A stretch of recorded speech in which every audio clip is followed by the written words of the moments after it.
you get high with your mind? Can you do it with your mind as opposed to drugs, whether they are prescribed drugs or other kinds of drugs? Can you get high with your mind without using drugs? And I say yes. And here's why. Okay. Um, First of all, yes, if you take a hallucinogen and you get blissed out, you move into an altered state of consciousness and you reach a blissed out state of incredibly high joy, love, ecstasy. Okay, what's happened there? It's opened up pathways in your brain to get you to that place.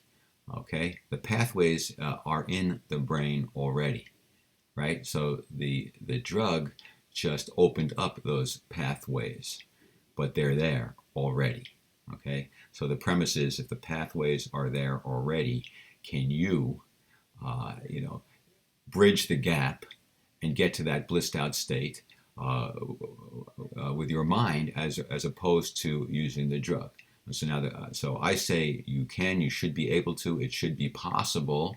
If you can get there with a drug, you should be able to get there with your mind. But what is there any evidence or data that I have to make that claim? Yes, there is. Okay. Obsessive compulsive disorder. People who have obsessive compulsive disorder, their brain has a certain like architecture, glucose utilization. It behaves and appears structurally a certain way when people are engaged in their OCD activity, right?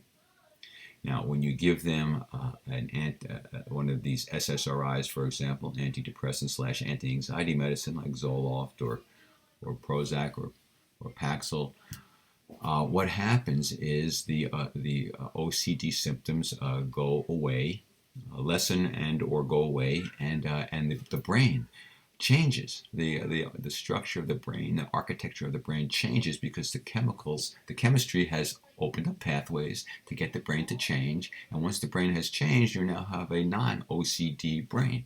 Okay. Now they've also used cognitive behavior therapy, a form of talk therapy for people with OCD. And guess what happens? It's effective. It's equally effective. Not only does it eliminate the symptoms of OCD like the medicine does, it also creates the exact same changes in the brain. Exactly the same changes in the brain to a non-OCD brain. So the cognitive therapy opens up the channel to recovery that the drug did.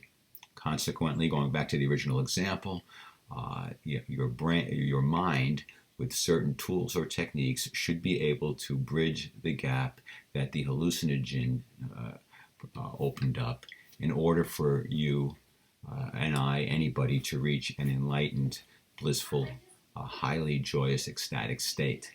It can be done, and I believe the OCD example proves that.